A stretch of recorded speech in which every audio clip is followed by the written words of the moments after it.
Hey everyone, मैं हूं गौरव मिश्रा और आप सभी का स्वागत करता हूं मैग्नेट ब्रेन्स पे। और आज एक और नए सेशन के साथ आप सभी के सामने आ चुका हूं। आज के सेशन का टारगेट है हमारा एक्सरसाइज 1.3 का सॉल्यूशन, यानी कि इस वीडियो के अंदर एक्सरसाइज 1.3 को कंप्लीटली हम सॉल्व करने वाले हैं। यानी कि चैप्टर 1 जो है नंबर सिस्टम, उसका एक्सरसाइज 1.3 सॉल्यूशन आपको यहां पे फ्री ऑफ कॉस्ट अवेलेबल करवाया जाएगा। कहां पे? तो मैग्नेट ब्रेन्स प्लेटफॉर्म पे। ये वो प्लेटफॉर्म है जहां पे 2 चैप्टर्स पढ़ने के बाद किसी भी तरीके का पेमेंट नहीं करना है बाकी चैप्टर्स पढ़ने के लिए, और साथ में ये सारी चीजें फ्री ऑफ कॉस्ट अवेलेबल है मैग्नेट ब्रेन्स के वेबसाइट पे, जो कि है www.magnetbrains.com। तो अभी सेशन का टारगेट ऑलरेडी क्लियर कर चुका हूं, तो फटाफट हम ऐसा करते हैं, सेशन को स्टार्ट कर देते हैं। तो ये है हमारा सबसे पहला क्वेश्चन। जैसा कि आप लोगों ने एनसीईआरटी का एक्सरसाइज 1.3 देखा होगा, काफी सारे क्वेश्चंस है और काफी सारे क्वेश्चंस में लेंदी कैलकुलेशंस हैं, तो हमें उन सारी चीजों को करना पड़ेगा, क्योंकि भैया सॉल्यूशन दे रहा हूं तो हर एक क्वेश्चन का सॉल्यूशन दूंगा मैं। चलिए, तो क्वेश्चन 1 कहता है, write the following in decimal form and say what kind of decimal expansion each has. जी हां, आपको ये जो नंबर दिख रहे हैं 6 के 6, इन 6 के 6 नंबर्स का डेसिमल एक्सपेंशन आपको लिखना है और बताना है कि वो डेसिमल एक्सपेंशन किस टाइप का है। तो आपको मैंने इससे पहले ही पढ़ा चुका है कि डेसिमल एक्सपेंशन 3 टाइप के होते हैं। एक होता है टर्मिनेटिंग, दूसरा होता है नॉन टर्मिनेटिंग रिपीटिंग, जिसको हम एक और नाम से जानते हैं नॉन टर्मिनेटिंग रिकरिंग, और एक तीसरा डेसिमल एक्सपेंशन होता है जो कि होता है नॉन टर्मिनेटिंग नॉन रिपीटिंग। अब यहां पे जो 6 के 6 एग्जांपल्स आपके सामने हैं, ये 6 के 6 रैशनल नंबर्स हैं, और रैशनल नंबर्स के डेसिमल एक्सपेंशन 2 ही टाइप्स के हो सकते हैं, या तो टर्मिनेटिंग होगा या तो वो नॉन टर्मिनेटिंग रिपीटिंग होगा। अब ये कैसे पता चलेगा कि किसका क्या है? तो उसके लिए हमें डेसिमल एक्सपेंशन निकालना पड़ेगा। तो सबसे पहले वाली की बात कर लेते हैं। तो ये तो क्वेश्चन एकदम स्ट्रेट फॉरवर्ड है। क्वेश्चन है आपके पास, फर्स्ट वाले की आप बात करेंगे तो 36/100। 36/100 का मतलब है 0.36। क्या मतलब है? 0.36। अब देखो, ये तो आप बचपन से करते आए हो, अब इसको मुझे समझाने की जरूरत है नहीं। 36 है, नीचे 100 है, 2 जीरोस हैं यहां पे, तो 2 डिजिट डेसिमल पॉइंट के पीछे चले जाएंगे। तो 36 जो है डेसिमल पॉइंट के 2 पीछे चला गया और नंबर हो गया 0.36। अब बात आती है कि ये कौन सा डेसिमल एक्सपेंशन है। तो क्या ये डेसिमल एक्सपेंशन खत्म हो जाता है? जी हां, कुछ डिजिट्स के बाद ये डेसिमल एक्सपेंशन खत्म हो जाता है। तो इसीलिए हम इस डेसिमल एक्सपेंशन को बोलते हैं टर्मिनेटिंग। टर्मिनेट का मतलब क्या होता है? टर्मिनेट का मतलब होता है खत्म होना। तो ये डेसिमल एक्सपेंशन भी खत्म हो जाता है, इसीलिए हम इसको बोलेंगे टर्मिनेटिंग डेसिमल एक्सपेंशन। बहुत सिंपल था।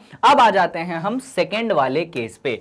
तो सेकंड वाले केस में क्वेश्चन है आपके पास 1/11। क्या है क्वेश्चन? 1/11। इसका भी आपको डेसिमल एक्सपेंशन निकालना पड़ेगा। अब ये इतना स्ट्रेट फॉरवर्ड क्वेश्चन नहीं है, आपको थोड़ा सा इसे सॉल्व करना पड़ेगा। तो चलिए इसको हम सॉल्व कर लेते हैं। तो 11 आपका बाहर रहा, अंदर आपके पास 1 है, कोई परेशानी नहीं।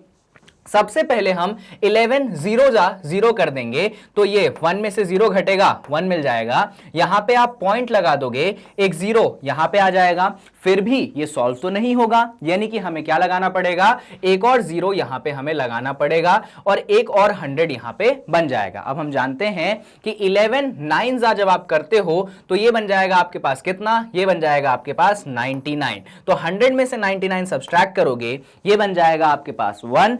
फिर यहां पे एक 0 आ जाएगा। अरे, फिर से भी ये डिवाइड नहीं हो सकता, तो हम क्या लगा देंगे? एक 0 लगा देंगे और 11 9 हम वापस से क्या कर देंगे? 99 कर देंगे। सब्सट्रैक्ट करोगे, वापस से 1 बचेगा। एक 0 तो मुफ्त में लगाते हैं, पर एक 0 लगाने के बाद फिर भी डिवाइड नहीं होगा, तो एक 0 हम यहां पे भी चढ़ा देंगे, एक 0 हम यहां पे भी चढ़ा देंगे, और फिर से हम इसको 11 9 99 कर देंगे, और फिर से ये सब्सट्रैक्ट होके 1 आ जाएगा। प्रॉब्लम ये है कि ये प्रोसेस तो कभी खत्म ही नहीं हो रहा है, तो आप कितनी बार करोगे? तो इसीलिए यहां पे थोड़ा सा ध्यान से ऑब्जर्व करो। जब आप 1/11 को डिवाइड कर रहे थे तो ये आपको क्या मिल रहा था, ये आपको मिल रहा था 0.09, फिर से 09, फिर से 09, और इस तरीके से ये ऐसे कंटिन्यू हो रहा था। अब देखो ये जो 1/11 है, यहां पे ये वाले डिजिट 09 09 09 बार बार क्या हो रहे थे, रिपीट हो रहे थे।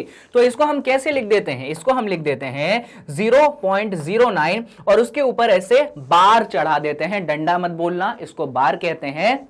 इसका मतलब है ये जो 09 है बार बार रिपीट हो रहा है, और इसीलिए क्योंकि यहां पे 0 तो 0 है जो आगे पॉइंट लगा है, ये जो 09 है बार बार क्या हो रहा है, रिपीट हो रहा है। इसका मतलब ये जो डेसिमल एक्सपेंशन है हम इसको बुलाते हैं नॉन टर्मिनेटिंग। पहली बात हमने नॉन टर्मिनेटिंग क्यों बुलाया, तो नॉन टर्मिनेटिंग हमने इसलिए बुलाया क्योंकि ये डेसिमल एक्सपेंशन कभी खत्म तो नहीं हो रहा है, लेकिन तब भी एक पैटर्न है। पैटर्न ये है कि खत्म नहीं हो रहा है पर डेसिमल एक्सपेंशन रिपीट हो रहा है। देख सकते हो आप 09 09 09 ये प्रोसेस रिपीट हो रहा है, इसीलिए हम इसको बुलाएंगे नॉन टर्मिनेटिंग रिपीटिंग। क्या बुला देंगे, नॉन टर्मिनेटिंग रिपीटिंग। और रिपीटिंग के लिए एक और वर्ड हमारी एनसीईआरटी बुक में यूज किया गया है जिसको हम बुलाते हैं रिकरिंग। क्या बुलाते हैं, रिकरिंग। इसीलिए जो 1/11 है इसका जो डेसिमल एक्सपेंशन है वो है हमारे पास नॉन टर्मिनेटिंग रिपीटिंग, और रिपीटिंग को रिप्लेस करते हैं हम दूसरे वर्ड से जिसको कहलाता है रिकरिंग। तो बात खत्म। 1/11 का अगर डेसिमल एक्सपेंशन बोलोगे तो आप इसको लिख दोगे 0.09 बार। बार का मतलब 09 बार बार रिपीट कर रहा है, and the decimal expansion is non terminating repeating, और you can also say that non terminating recurring. बहुत बढ़िया, आई होप आपको पूरी चीज क्लियर है। अच्छा, क्या मैं मेरे शब्दों के साथ अभी भी सही हूं क्या, कि जो रैशनल नंबर होंगे उनके डेसिमल एक्सपेंशन या तो टर्मिनेटिंग होंगे या तो नॉन टर्मिनेटिंग रिपीटिंग होंगे। जी हां, यहां पे आपने एक रैशनल नंबर देखा 36/100, इसका डेसिमल एक्सपेंशन टर्मिनेटिंग था। वहीं पे ये दूसरा रैशनल नंबर देखा, इसका decimal expansion non terminating repeating है। तो जी हां, रैशनल नंबर के डेसिमल एक्सपेंशन सिर्फ इन दोनों टाइप्स में ही हो सकते हैं। चलिए, तो अब ऐसा करते हैं, पहले दूसरे तो हो गए, बड़े सिंपल से थे, थर्ड वाले की बात कर लेते हैं क्योंकि मिक्स्ड फ्रैक्शन है। चलो फटाफट सॉल्व करेंगे इसको हम। हमारे पास जो डेसिमल एक्सपेंशन है वो है 4/1/8, सॉरी फ्रैक्शन जो है वो है 4/1/8। पहली बात, मिक्स्ड फ्रैक्शन से हमें नॉर्मल फ्रैक्शन में कन्वर्ट करना पड़ेगा। रूल आप जानते हैं, यहां 8 को आप 4 से मल्टीप्लाई करोगे, जो आंसर आएगा उसको 1 में ऐड कर दोगे, तो 8 4 जा 32 प्लस 1 33, यानी कि ये मिल जाएगा आपके पास 33/8, और वापस से 33 को आपको 8 से डिवाइड करना पड़ेगा। चलिए तो हम डिवाइड कर लेते हैं। यहां पे 8 बाहर रहेगा, 33 अंदर रहेगा, 8 4 जा होता है 32, 33 में से 32 घटाओगे 1 मिलेगा, यहां पे पॉइंट लगा दो, ये 0 आ जाएगा, 8 1 जा 8 होता है, तो 10 में से 8 घटाओगे 2 मिलेगा, यहां पे 0 लगा दो, 8 2 जा 16 होता है, यहां पे 4 बचेगा, वापस से 0 लगा दो, 8 5 जा 40 होता है, सब कुछ कैंसिल हो चुका है। यानी कि जब आपने 33/8 को सॉल्व किया, डेसिमल एक्सपेंशन क्या मिला, 4.125। क्या इसके बाद भी ये चलते चला जा रहा है, नहीं चले जा रहा है, ये खत्म होता है। यानी कि ये खत्म होता है तो इसका डेसिमल एक्सपेंशन कौन सा हो गया, ये डेसिमल एक्सपेंशन आपके पास हो गया टर्मिनेटिंग। क्या हो गया, टर्मिनेटिंग डेसिमल एक्सपेंशन। खेल खत्म, बात खत्म, इससे ज्यादा कुछ भी करने की जरूरत नहीं है। चलिए, तो तीसरा क्वेश्चन भी क्लियर है। आ जाते हैं हम फोर्थ क्वेश्चन पे। फोर्थ क्वेश्चन है हमारे पास 3/13। कोई चॉइस नहीं है, 3 को 13 से हमें डिवाइड करना ही पड़ेगा। चलिए, तो ये रहा हमारे पास 13 बाहर, ये रहा 3 हमारे पास अंदर। पहले डिवीजन पॉसिबल नहीं है तो यहां पे 0 पुट करेंगे, यहां पे भी 0, आंसर आ जाएगा 3। यहां पे पॉइंट लगा देंगे, यहां पे एक 0 मुफ्त में आ जाएगा, 13 2 जा होता है हमारे पास 26, यहां पे सब्सट्रैक्ट करोगे 4 मिलेगा, एक 0 और आ गया, 13 3 जा होता है हमारे पास 39, यहां पे बचेगा 1 और एक 0 और आ गया। अब देखोगे यहां पे तो 40 में से 39 सब्सट्रैक्ट कर दिया, आपके पास 1 बचा, एक 0 लगा दिया, 10 13 से छोटा है, डिवीजन पॉसिबल नहीं है, एक 0 यहां पे लग जाएगा और यहां पे भी आप एक 0 लगा सकते हैं। उसके बाद 13 7 जो होता है वो होता है आपके पास 91, तो 100 में से 91 सब्सट्रैक्ट करोगे, आपको यहां पे 9 मिल जाएगा, एक 0 आपने वापस से लगा दिया, 13 90 है और वहां पे 13 है, 13 का टेबल आपको याद होना चाहिए, 13 7 13 6 I think it will be 78, तो यहां पे 13 6 पुट कर दिया, गया, यह आपके पास यहां पे 78 हो गया। 90 में से 78 घटाओगे कितना मिलेगा? 12 मिलेगा, और तो कोई दिक्कत है ही नहीं। तो यहां पे हमने लिख दिया 12। अरे ये तो नीचे करना पड़ेगा, हमने यहां पे 12 लिख दिया। अभी भी ये कहानी खत्म नहीं हुई है, ये तो चलती चली जा रही है, कोई परेशानी की बात नहीं। हम एक जीरो देखो यहां पे तो लगा ही सकते हैं, कोई दिक्कत की बात नहीं। और वापस से हम क्या करेंगे, एक बार और 13 का टेबल पढ़ेंगे। अब यहां पे जगह नहीं है, चलो फिर भी टेबल पढ़ लेते हैं। 13 नाइन्जा होता है कितना? 117। चलिए टेबल को हम पढ़ के इधर आ जाते हैं। तो लास्ट में जैसा कि आपने देखा था कितना बचा था आपके पास यहां पे, अरे सर पेन तो ये, हाँ आपके पास यहां पे 120 बचा था। आप 13 से डिवाइड कर रहे थे तो देखो वहां पे कितना बचा था? 9 हो गया था। 13 9 117 होता है। तो 120 में से 117 घटाओगे आपको 3 मिल जाएगा। वापस से आप एक जीरो यहां पे लगा दोगे। अब देखो मैं यहां पे जो है ऐसे लिख देता हूं कि हम 13 से डिवाइड कर रहे हैं, और यहां पे डेसिमल एक्सपेंशंस क्या क्या मिले हैं आपके पास? 0.230769 लिख दें, 0.230, फिर क्या है हमारे पास? 769, तो लिख देते हैं 769। बहुत बढ़िया। अब क्या करोगे? तो देखो वापस से आपके पास कुछ ऐसा है, तो वापस से हम ऐसा करते हैं ना, 13 2 कितना हो जाएगा? 26 हो जाएगा। कितना बचेगा? 4 बचेगा। वापस से एक जीरो, 13 3 कितना? अरे ये तो 39 हो गया। सब्सट्रैक्ट करोगे 1 बचेगा, एक जीरो लगाओगे यहां पे, अरे 13 से तो छोटा है 10, यानी कि एक जीरो यहां पे भी, एक जीरो यहां पे भी, और 13 7 वापस से कितना? 91। सब्सट्रैक्ट करोगे आपके पास 9 मिल जाएगा। वापस से यहां पे एक जीरो लगाओगे, और 13 7 नहीं 13 6 आप कितना बोलोगे? 78। वापस से यहां पे 12 बचेगा, यहां पे जीरो लगा दोगे, और वापस से 13 9 कितना बोल दोगे? 117 बोल दोगे। देखो इंपॉर्टेंट ये है, अगर डेसिमल एक्सपेंशन को आपने ध्यान से देखा, चलो मैं यहां पे दिखाता हूं।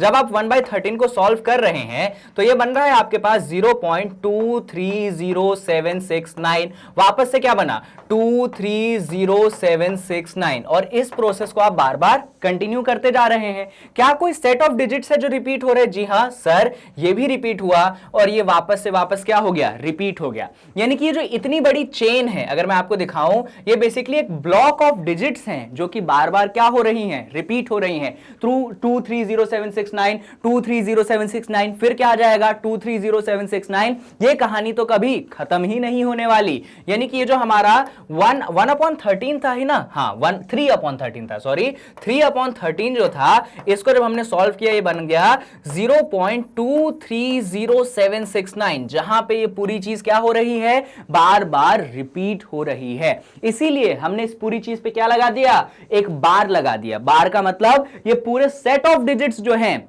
बार बार रिपीट होंगे। यानी कि हमारे पास 3/13 का जो है डेसिमल एक्सपेंशन आ चुका है 0.230769। बात खत्म। हम इसको क्या लिख देंगे? तो यहां पे ये खत्म तो कभी नहीं हो रहा है, तो इसीलिए कौन हो गया? नॉन टर्मिनेटिंग हो गया। ये खत्म नहीं हो रहा है, इसका मतलब ये हो गया नॉन टर्मिनेटिंग, लेकिन रिपीट हो रहा है बार बार, इसीलिए क्या बोल देंगे? Non terminating repeating. तो इस तरीके से आपका ये आंसर भी यहां पे होता है पूरा। इससे ज्यादा कुछ भी करने की जरूरत आपको नहीं है। चलिए, तो हमारे पास शायद ये चौथा क्वेश्चन था, हमने फोर्थ क्वेश्चन को भी कर लिया। जी हां, अब बारी आ जाती है कि सर आप फिफ्थ क्वेश्चन को कैसे करोगे? डेसिमल एक्सपेंशन है आपके पास 2/11। चलिए ऐसा कर लेते हैं, सॉल्व कर लेते हैं। हमारे पास है 2/11।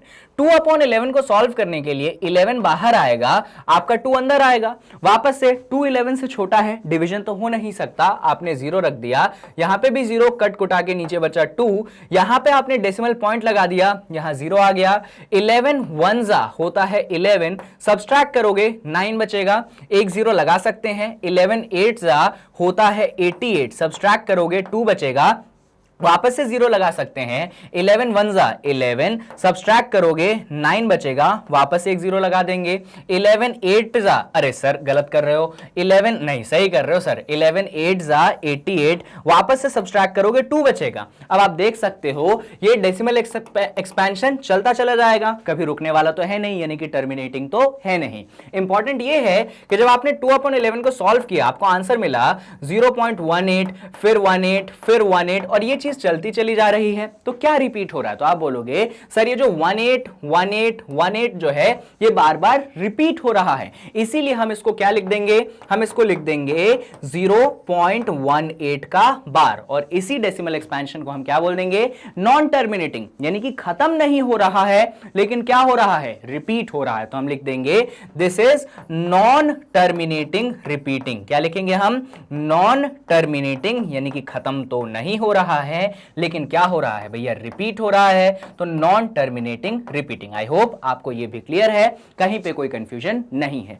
अब आ जाते हैं हम लास्ट वाला यानी कि क्वेश्चन नंबर 6 में। अब क्वेश्चन नंबर 6 देखने में थोड़ा सा टफ लग सकता है। आप बोलोगे सर 329 को क्या 400 से डिवाइड करोगे? पर मेरे पास इस डिवीजन को शॉर्ट करने के लिए एक छोटा सा मेथड है, चलिए उसको फटाफट देख लेते हैं। तो 6th क्वेश्चन क्या है? 6th क्वेश्चन है आपके पास न्यूमरेटर है 329, डिनोमिनेटर है आपके पास 400। तो जैसा कि हमारा प्रोसेस कहता है आपको 400 से 329 को डिवाइड कर देना चाहिए, पर मैंने इसमें थोड़ा सा दिमाग लगाया। क्या दिमाग लगाया? तो सुनिए, ये जो 329 है इसको तो मैंने 329 रहने दिया, ये जो 400 है मैंने इसको 4 into 100 लिख दिया। अरे ये तो बेशक कर सकते हैं, कोई दिक्कत नहीं। इसका मतलब पहले मैं क्या करूंगा मालूम है?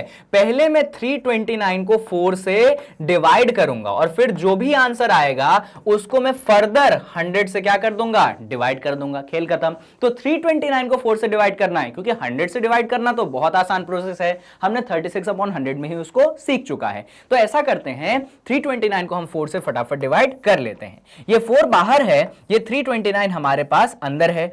4 8 जा होता है 32, सब्सट्रैक्ट करोगे 0 बचेगा, ये 9 नीचे आ जाएगा।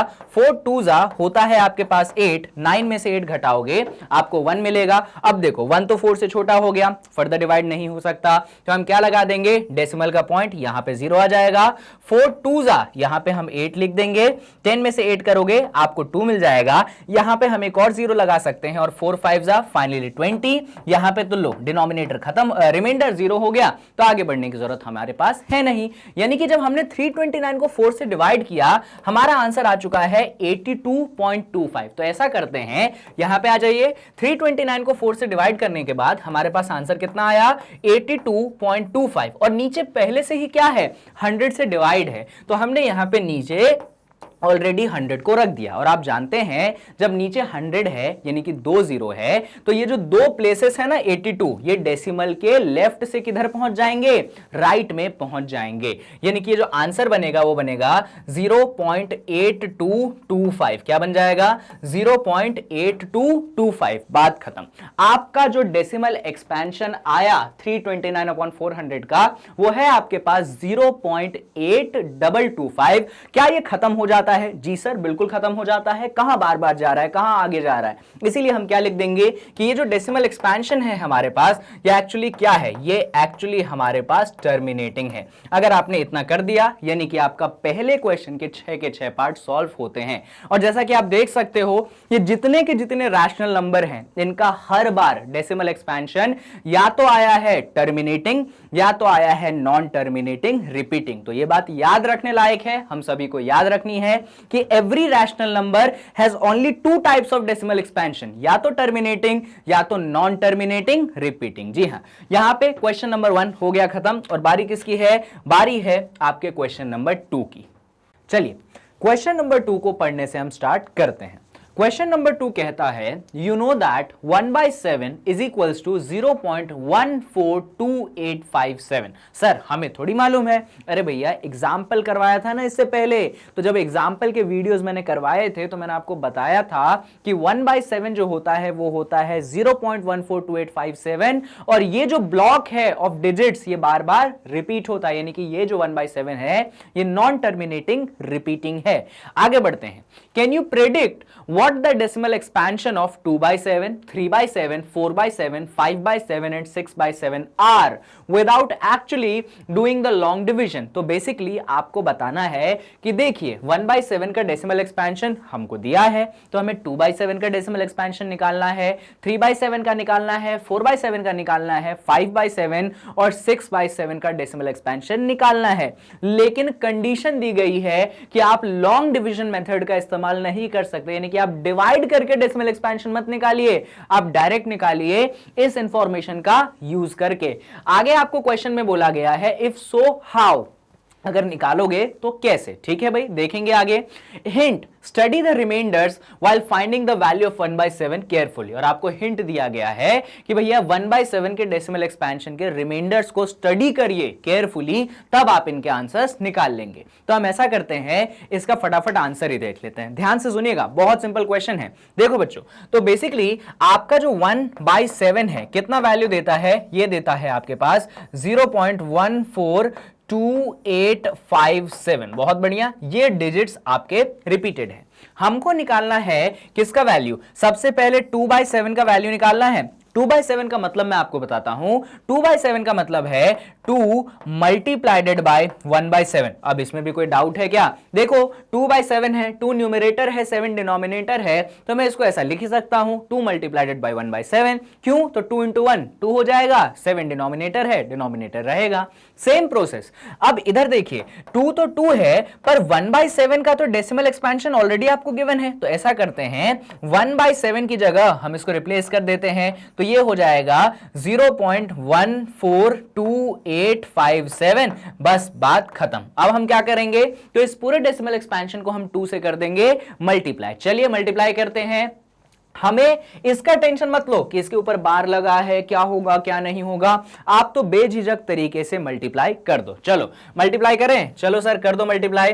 तो सिर्फ डेसिमल वाले पार्ट को मल्टीप्लाई करो, ये जीरो वाले का टेंशन आप मत लो। ठीक है, किसको मल्टीप्लाई करो आप? डेसिमल वाले पार्ट को मल्टीप्लाई करो, जीरो का टेंशन आपको लेने की जरूरत नहीं है। चलिए कर देते हैं। तो ये है हमारे पास 14, फिर है हमारे पास 2857, हमें मल्टीप्लाई करना है 2 से, तो ये रख दिया हमने 2 7 14 का 4, 1 चला गया ऊपर, 2 5 10 प्लस 1 11 का 1, 1 चला गया ऊपर, 2 8 16 प्लस 1 17 का 7, 1 चला गया ऊपर, 2 2 4 प्लस 1 5, 2 4 8, 2 1 2। यानी कि जो डेसिमल एक्सपेंशन को मल्टीप्लाई करोगे 2 से, आपका आंसर आ रहा है 285714। अब सुनिएगा हम फाइनल आंसर क्या लिखेंगे। हम लिख देंगे कि जब आपने मल्टीप्लाई किया, देखो 0 से 2 मल्टीप्लाई होगा तो 0 बनेगा, तो यहां पे तो 0 आ गया, पॉइंट भी अपनी जगह आ गया, लेकिन इस चीज का मल्टीप्लाई क्या बना के दिया आपको? ये बना के दिया 285714। और इंपॉर्टेंट चीज, क्योंकि ये चीज, ये डेसिमल एक्सपेंशन रिपीट हो रहा है, तो उसका जो 2 से मल्टीप्लिकेशन है वो भी क्या होगा? वो भी आपका बार बार रिपीट होगा। यानी कि ये जो 2/7 का डेसिमल एक्सपेंशन है आप सभी के सामने आ चुका है। और कितना आंसर है इसका? इसका आंसर है 0.285714। बात खत्म, इससे ज्यादा कुछ भी करने की जरूरत आपको नहीं है। अब बात आती है कि सर हमें सिर्फ 2/7 तो फाइंड करना नहीं था, हमें 3/7 फाइंड करना था, 4/7 फाइंड करना था। तो आप लॉजिक तो समझ गए ना? चलिए फिर भी मैं बता देता हूं। आपको अगर 3/7 फाइंड करना है तो आप उसको क्या लिख दोगे? 3 मल्टीप्लाइडेड बाय 1/7 लिख सकते हैं, बिल्कुल लिख सकते हैं। तो यहां पे बाहर आपके पास 3 है और 1/7 का डेसिमल एक्सपेंशन आपके पास वापस से गिवन है 0.142857। तो हम ऐसा करते हैं 1/7 की जगह लिख देते हैं 0.142857। तो लिख दिया हमने 0. अच्छा बार के साथ लिखेंगे 142857 और ऊपर क्योंकि ये सब रिपीट हो रहे हैं तो ऐसी डंडी बार हम लगा देंगे। और प्रोसेस आप जानते हैं कि भैया 3 इंटू 0 तो 0 होगा, आप तो डेसिमल वाले पार्ट को 3 से मल्टीप्लाई कर लो। तो चलो मल्टीप्लाई कर लेते हैं हम। तो ये हो जाएगा 142857 मल्टीप्लाइडेड बाय 3। सॉल्व कर लो इसको। 3 7 21 का 1, 2 चला गया ऊपर, 3 5 15 प्लस 2 17 का 7, 1 चला गया ऊपर, 3 8 24 प्लस 1 25 का 5, 2 चला गया ऊपर, 3 2 6 प्लस 2 8,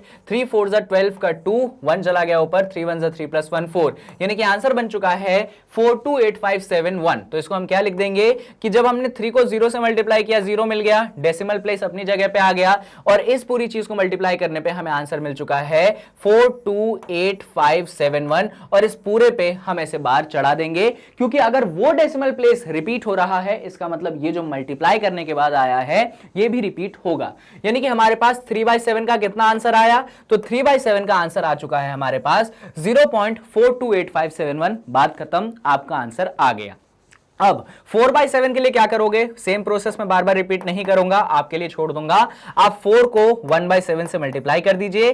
भैया आपके पास 4 पहले से ही है, 1/7 की वैल्यू आपको क्वेश्चन में ही गिवन थी 0.142857। तो जल्दी से इस पूरी चीज को आप 4 से मल्टीप्लाई कर दीजिए। आंसर उसी पैटर्न में लिखिएगा, 4 0 0 हो जाएगा, और जो भी इस डेसिमल एक्सपेंशन को 4 से मल्टीप्लाई करके आंसर आएगा उसको ऐसे बार चढ़ाना, उस पूरी चीज को यहां पे लिख देना, आपका डेसिमल एक्सपेंशन ऑफ 4/7 आ जाएगा, बात खत्म। अच्छा, यहां पे देखने वाली बात यह है क्योंकि 1/7 का डेसिमल एक्सपेंशन क्या था, 0.142857, जो कि एक्चुअली कौन था, non terminating repeating, NTR. NTR से मतलब रहता है मेरा नॉन टर्मिनेटिंग रिपीटिंग, ठीक है। तो जो बड़ा सा नाम लिखता था ना, उसको मैं ऐसे शॉर्ट फॉर्म में लिख देता हूं। तो जितने भी डेसिमल एक्सपेंशन आए, 2/7 कह लो, 3/7 कह लो, या आप 4/7 कह लो, या आप 5/7 कह लो, या आप 6/7 कह लो, ये सारे के सारे डेसिमल एक्सपेंशन आपके पास क्या है, ये सारे के सारे आए आपके पास नॉन टर्मिनेटिंग रिपीटिंग। ये है वो इंपॉर्टेंट चीज जो आपको ध्यान रखनी है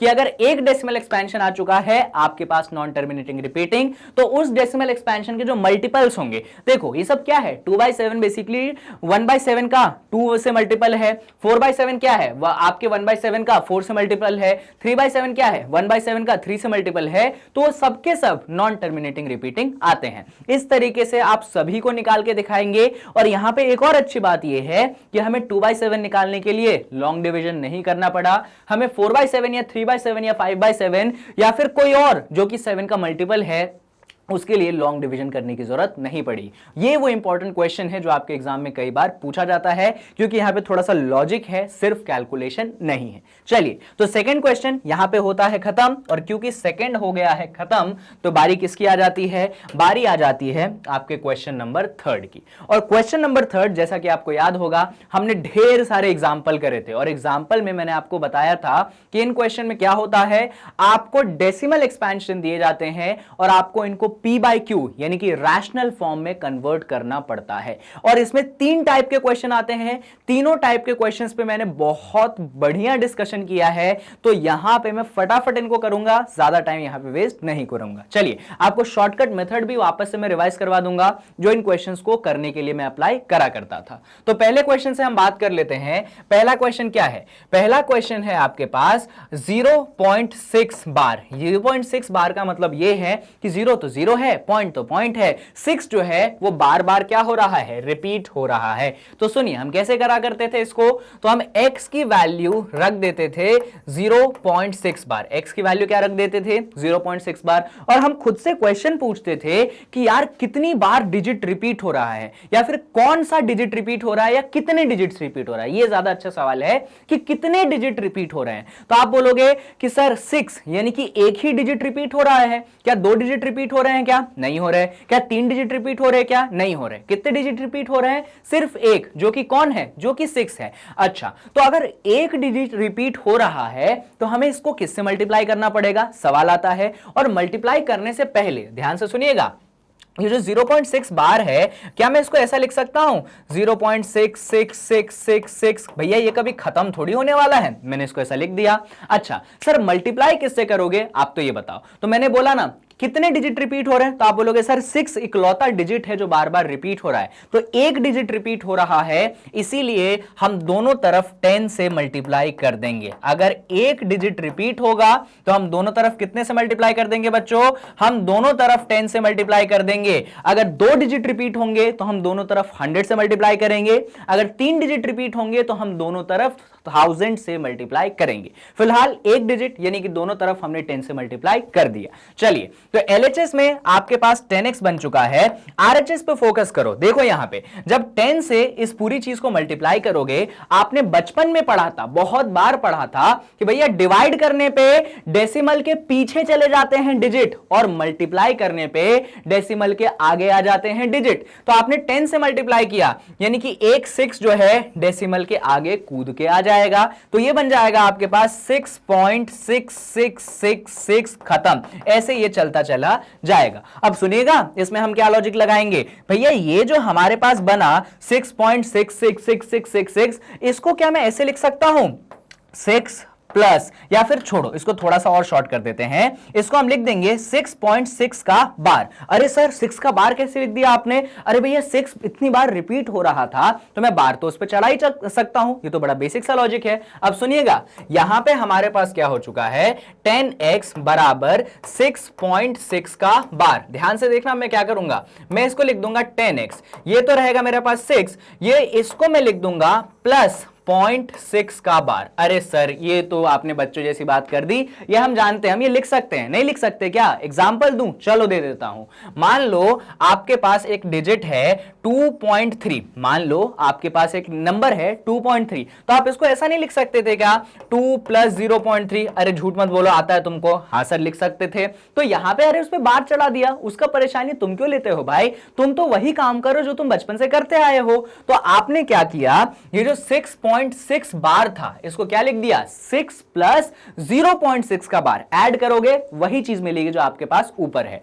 पर यहां पे एक बहुत कमाल की चीज हो गई, मालूम है क्या? सुनना, ये जो 0.6 बार है ना बच्चों, इसकी वैल्यू हमने कितने लेके रखी है? इसकी वैल्यू तो हमने x लेके रखी है, यानी कि यहां पे जो 0.6 बार बन रहा है ये एक्चुअली कौन है, ये x है, तो 10x हो गया, ये 6 हो गया, इसकी जगह कितना आ गया, इसकी जगह x आ गया। अरे वाह सर, ये तो आपने बड़ी इंटरेस्टिंग बात बोली। इससे क्या, अरे भैया ये जो x RHS में है इसको ऐसा करो ना, RHS से LHS में ले आओ, तो ये हो जाएगा आपके पास 10x माइनस x बराबर 6। अरे सर वाह, ये भी अच्छी बात है। अब सुनिएगा, 10x में से x घटाओगे कितने x बचेंगे? सर दुनिया जानती है ये तो 9x बचेंगे, तो 9x की वैल्यू आपके पास 6 हो जाएगी, तो यहां पे x की वैल्यू आपके पास 6/9 हो जाएगी। सर इसको हम सिंप्लीफाई कर सकते हैं, कैसे? तो 3 से न्यूमरेटर को भी कैंसिल कर दो, डिनोमिनेटर को भी कैंसिल कर दो, 3 2 होता है 6 और 3 3 होता है 9, यानी कि आंसर बन चुका है आपके पास 2/3। क्या आंसर बन चुका है? 2/3, यानी x की वैल्यू कितनी है? 2/3 है। पर सर x कौन था? x तो 0.6 बार था, यानी कि 0.6 बार की वैल्यू कितनी है बच्चों? 2/3 है। इसका मतलब समझिएगा, कंफ्यूज मत हो जाना, जब 2 को 3 से डिवाइड करोगे, भैया 2/3 क्या है? फ्रैक्शन है, न्यूमरेटर है, डिनोमिनेटर है, तो जब 2 को आप 3 से डिवाइड करेंगे तो आंसर कितना मिलेगा? आंसर मिल जाएगा 0.6 का बार। और वो ये तरीका है जिससे हम ऐसे क्वेश्चन को सॉल्व करते हैं। आपको ये सारे मेथड्स में ऑलरेडी सिखा चुका हूं, ऐसा नहीं है कि पहली बार मैं ये लेके आया हूं क्लास में और आप बड़ी परेशान हो गए। इससे पहले मैंने बहुत सारे एग्जाम्पल करवाए हैं और फिर ये मैंने एक्सरसाइज का सॉल्यूशन बताया है। आई होप आपको समझ में आया होगा, कहीं पे कोई परेशानी नहीं होगी। चलिए, तो ये 0.6 बार वाला क्वेश्चन होता है खत्म। सर आपने बोला था एक शॉर्टकट भी बताओगे, तो बस ये एक ही मेथड से काम चला दोगे क्या? नहीं, हम एक शॉर्टकट भी डिस्कस कर लेते हैं। सुनिए, आपके पास क्वेश्चन था 0.6 बार। क्या क्वेश्चन था? 0.6 बार। क्या शॉर्टकट है सर? सुनो बच्चों, तो इधर बच्चों मुझे बताओ कितने डिजिट रिपीट हो रहे हैं? बोलोगे सर एक ही डिजिट तो रिपीट हो रहा है, 6। ध्यान से सुनना, एक ही डिजिट सर रिपीट हो रहा है, वो है 6। उसका टेंशन मत लो क्या रिपीट हो रहा है, तुम तो बताओ कितने? तो सर एक डिजिट रिपीट हो रहा है, तो फ्रैक्शन का डंडा मार दो। कितने डिजिट? एक डिजिट बोले ना, तो नीचे 9 लगा दो। नीचे क्या लगा दो? नीचे एक 9 लगाएंगे। कितने 9 लगाएंगे? एक 9। सर ये एक 9 क्यों लगाया? एक 9 मैंने इसलिए लगाया क्योंकि कितने डिजिट रिपीट हो रहे थे? एक ही डिजिट रिपीट हो रहा था सर, तो कितने 9 नीचे लगाऊंगा? एक 9 नीचे लगाऊंगा। जी रूल है, ये रूल है कि जितने डिजिट रिपीट होए उतने 9 नीचे लगा दो। अगर 2 डिजिट रिपीट करते तो 2 9 नीचे लगाओ, 3 डिजिट रिपीट करते 3 9 नीचे लगाओ, 4 डिजिट रिपीट करते आप 4 9 नीचे लगाइए। चलिए, तो हमने कितने 9 नीचे लगा दिए? एक 9 नीचे लगा दिया, बस बात खत्म। क्यों सर, हो गया क्वेश्चन? हाँ जी हो गया क्वेश्चन। अब ऊपर कौन सा डिजिट रिपीट हो रहा है? बोलोगे सर 6 रिपीट हो रहा है, तो 6 को ऊपर लिख दो। कौन सा डिजिट रिपीट हो रहा है? 6 रिपीट हो रहा है, तो 6 को ऊपर लिख दो। अब देखो इसको कैंसिल कर लो, 3 2 6, 3 3 9। आंसर कितना बन गया? आंसर बन गया 2/3। तो एक ये भी मेथड है जिससे आप आंसर निकाल सकते हैं। तो सर एग्जाम में हम कौन सा करें, हम ये क्वेश्चन करके आंसर निकाल ले क्या? नहीं बच्चों, आपका आंसर गलत हो जाएगा, आपको नंबर नहीं दिए जाएंगे। क्यों नंबर नहीं दिए जाएंगे? तो आपने जो प्रोसेस अपनाया वो शॉर्टकट मेथड वाला प्रोसेस अपनाया है। आपका एग्जाम ऑब्जेक्टिव नहीं सब्जेक्टिव भी हो सकता है। ऑब्जेक्टिव एग्जाम यानी कि जहां पे ऑप्शन टिक करने हैं वहां पे तो मेथड से कोई मतलब नहीं है, तो वहां पे तो ये मेथड लग जाएगा। पर अगर एग्जाम सब्जेक्टिव है, लिखने वाला एग्जाम है, फिर आप ये वाला मेथड नहीं लगा के कौन सा लगाएंगे तो वो जो x वाला मेथड सिखाया था ना वो वाला आप यहां पे लगाएंगे। चलिए, तो यहां पे दोनों ही मेथड मैंने इस क्वेश्चन के डिस्कस कर दिए हैं और अब आ जाते हैं हम इस सेकंड क्वेश्चन पे, जो कि क्या है, जो कि है आपके पास 0.47 बार। सर आप इसमें भी दोनों मेथड सिखाओगे ना, शॉर्टकट वाला भी और लंबा वाला भी? जी हां, दोनों सिखाएंगे। अच्छा बच्चों, मेथड तो सिखा देंगे, पहले ये बताओ इस क्वेश्चन में या फिर इस नंबर में कुछ अनयूजुअल दिख रहा है क्या? कुछ अनयूजुअल यानी कि जिसके कारण हम डायरेक्ट दोनों ही मेथड नहीं लगा सकते? बोलोगे सर जी हां, एक चीज हमें यहां पे अनयूजुअल दिख रही है। मैं बोलूंगा अच्छा कौन सी चीज अनयूजुअल दिख रही है? तो आप बोलोगे सर जैसे पहले क्वेश्चन में डेसिमल के बाद सिर्फ वही डिजिट था जो बार बार रिपीट हो रहा था, यहां पे डेसिमल के बाद एक ऐसा डिजिट है जो बार बार रिपीट नहीं हो रहा है। देखो यहां पे आप देखोगे, अगर मैं इसकी थोड़ी सी स्टडी कर लूं, सुनो सुनो, आपके पास नंबर है 0.47 बार। अगर मैं इसकी थोड़ी सी स्टडी करूं तो ये एक्चुअली है 0.4। 4 रिपीट नहीं हो रहा है, देखो 4 पे डंडा नहीं है, 4 पे बार नहीं है। हां, यहां पे रिपीट बार बार हो रहा है 7 7 7 7 7, और यही इस क्वेश्चन की थोड़ी सी अनयूजुअल बात है कि भैया डेसिमल के बाद एक ऐसा डिजिट है जो कि बार बार रिपीट नहीं हो रहा है। तो ऐसे सर सिचुएशन में आप क्या करोगे? तो सुनो, ऐसे सिचुएशन में बच्चों सबसे पहला गोल रहता है कि डेसिमल के बाद सिर्फ वही डिजिट रहे जो कि रिपीट होए। मैंने वापस से क्या बोला सुन लो, डेसिमल के बाद सिर्फ वही डिजिट रहना है जिनको अपन को रिपीट करना है। तो सर यहां पे तो 4 है जो कि रिपीट नहीं हो रहा है, तो ऐसा करो उसको डेसिमल के आगे ले आओ, ऐसा करो उसको डेसिमल के आगे ले आओ। कैसे करोगे सर ये काम? चलो इधर सीख लो। x की वैल्यू आपके पास है 0.47 बार, है कि नहीं है? हां जी सर है। दोनों तरफ 10 से मल्टीप्लाई करो, दोनों तरफ 10 से मल्टीप्लाई करो। क्यों क्यों क्यों करे सर? अरे भैया दोनों तरफ अगर 10 से मल्टीप्लाई करोगे तो मैंने सिखाया था ना, ये जो 4 है वो आपके डेसिमल के पीछे से आगे आ जाएगा और डेसिमल के पीछे कौन बचेगा? सिर्फ 7 बचेगा, और 7 जो है बार बार रिपीट चल रहा है। इसीलिए हम क्या करेंगे, दोनों तरफ 10 से मल्टीप्लाई कर देंगे। तो हमने इस तरफ भी 10 से मल्टीप्लाई कर दिया, हमने इस तरफ भी 10 से मल्टीप्लाई कर दिया। गजब सर, क्या हुआ आप तो ये बताओ सर। यहां पे तो बच्चों 10x बन चुका है, यहां पे हमारे पास बन चुका है 4.7 का बार। क्या बन चुका है? 4.7 का बार, यानी कि अब डेसिमल के बाद सिर्फ कौन रिपीट हो रहा है? सिर्फ 7 7 7 7 7 रिपीट होते जा रहे हैं। बात खत्म। अब होता है अगला प्रोसेस चालू, ध्यान से सुनिएगा। अब होता है अगला प्रोसेस चालू। जब देखो डेसिमल के बाद कितने डिजिट रिपीट हो रहे हैं? आप बोलोगे सर एक डिजिट रिपीट हो रहे हैं। मैंने तरीका बताया था। क्या तरीका सिखाया था सर आपने? कि डेसिमल के बाद जितने डिजिट रिपीट हो उस हिसाब से हमको 10 मल्टीप्लाई करना पड़ता है। यहां पे क्योंकि डेसिमल के बाद एक ही डिजिट रिपीट हो रहा है, यानी कि हमें क्या मल्टीप्लाई करना पड़ेगा? सिर्फ एक 10 को मल्टीप्लाई करना पड़ेगा। तो ध्यान से सुनिएगा, मैं यहां पे लिख दूंगा कि मेरा जो 10x है वो एक्चुअली कौन है? 4.7777, ऐसा चलता चला जा रहा है। और मैं कितने से मल्टीप्लाई करूंगा दोनों साइड? सिर्फ 10 से मल्टीप्लाई करूंगा। तो मैंने LHS में भी 10 से मल्टीप्लाई कर दिया और मैंने मेरे RHS में भी किससे मल्टीप्लाई कर दिया? मैंने 10 से मल्टीप्लाई कर दिया। 10 से क्यों मल्टीप्लाई किया है? क्योंकि एक ही डिजिट दोनों तरफ रिपीट हो रही है। तो 10 इंटू 10x ये हो जाता है आपके पास 100x। जबकि RHS पे आप फोकस करोगे बच्चों तो 10 से मल्टीप्लाई किया, यानी कि एक साथ जो है डेसिमल के उस साइड से इस साइड कूद के आ जाएगा। तो ये बन जाएगा हमारे पास 47.77777, और ये ऐसा चलता चला जाएगा। इंपॉर्टेंट क्या है तो वो मैं यहां पे बता देता हूं आपको। आपके LHS में है 100x, जबकि आपके RHS में है 47.7777, ऐसा है ना। अब सुनना मैं क्या करूंगा, ये 100x को तो 100x रहने दूंगा, 47 को भी 47 रहने दूंगा, ये जो 7 बार बार रिपीट हो रहा है उस पर बार लगा दूंगा। और अब आप लॉजिक समझ चुके हैं। जी हां, अब आप लॉजिक समझ चुके हैं। सर कौन सा लॉजिक समझा रहे हो हमें समझ नहीं आ रहा। तो देखो बच्चों, ये 100x है, ये जो 47.7 बार है, मैं क्या करूंगा मालूम है? इसको ध्यान से देखना, एकदम ध्यान से देखना, हमको समझना है।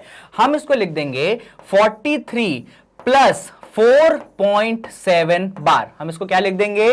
43 प्लस 4.7 बार। अरे सर ये क्या कर दिया आपने, कैसे कर दिया, ये कौन सा स्टेप लगा दिया आपने, कोई जादू टोना तो नहीं कर दिया? अरे ऐसा कुछ काम नहीं किया। इधर देखो आपके पास मैंने इधर क्या लिख दिया, इधर लिख दिया सर आपने 43। अच्छा इधर क्या लिख दिया, इधर सर आपने लिख दिया 4.7 का बार। जरा ऐड करो इन दोनों को, देखो 7 का बार तो 7 का बार आ जाएगा, 3 + 4 7 आ जाएगा, और ये 4 का 4 आएगा। लो नहीं बन रहा क्या 47.7 बार? कैसी बात करते हो यार, यकीन नहीं मानते मेरी बातों पे आप। तो यानी कि मैंने 47.7 बार को क्या लिख दिया, 43 + 4.7 बार लिख दिया। सर ये आपने क्यों लिखा ये समझाओ, लिख तो दिया, क्यों लिखा ये समझाओ, तो सुनना क्यों लिखा, ये बड़ा इंटरेस्टिंग लॉजिक है भैया। तो अभी थोड़ी देर पहले मैंने देखा था कि मेरा 10x जो है वो क्या है, वो 4.7 बार है। मैंने क्या देखा था कि मेरा 4.7 बार एक्चुअली कौन है, वो 10x है। यहां पे आपको 4.7 बार दिख रहा है क्या? हां जी सर 4.7 बार तो दिख रहा है। और यहां पे देखो जरा 4.7 बार कौन है, 10x है। तो यहां पे हम 4.7 बार की जगह क्या रख देंगे बच्चों, हम रख देंगे 10x। हम क्या रख देंगे, हम रख देंगे 10x। क्या फायदा हो गया सर? अरे भैया 10x को RHS से LHS में लेके आओ, तो ये हो जाएगा 100x माइनस 10x, और RHS में कितना, RHS में 43। अरे वाह भाई वाह। तो 100 में से 10 घटाओगे कितना मिलेगा, 90x मिलेगा। RHS में कितना है, 43। बड़ी अच्छी बात है सर। तो ये 90 एक्चुअली बच्चों x के साथ मल्टीप्लाई में है, तो ऐसा करो ना, इसको डिवाइड में भेज दो। तो x की वैल्यू जो है वो बन चुकी है 43/90। x की वैल्यू कितनी बन चुकी है, 43/90। नहीं दिख रहा क्या? इधर देखो, इधर देखो, 90x बराबर 43, तो 90 इधर मल्टीप्लाई से उस तरफ डिवाइड में गई, तो x की वैल्यू बन चुकी है आपके पास 43/90। बात खत्म, खेल खत्म। इससे ज्यादा परेशान होने की आपको जरूरत नहीं है। जी हाँ, क्वेश्चन खत्म हो गया। इतना अगर आपने कर लिया यानी कि आपको पूरे नंबर जो है यहां पे मिल जाते हैं। तो ये था वो तरीका जो आपको तब करना है जब एग्जाम सब्जेक्टिव हो। लेकिन सर कई बार MCQ भी आ जाते हैं, तो उसके लिए भी आप मेथड सिखा दो ना। 2 मेथड सिखा देता हूं। कितने मेथड? एक तो ये सब्जेक्टिव वाला सिखा दिया ना, मैं आपको 2 मेथड सिखा देता हूं जो कि आप एग्जाम में लगाओगे और चुटकियों में आंसर पाओगे। तो चलो हम दोनों ही मेथड को यहां पे देख लेते हैं।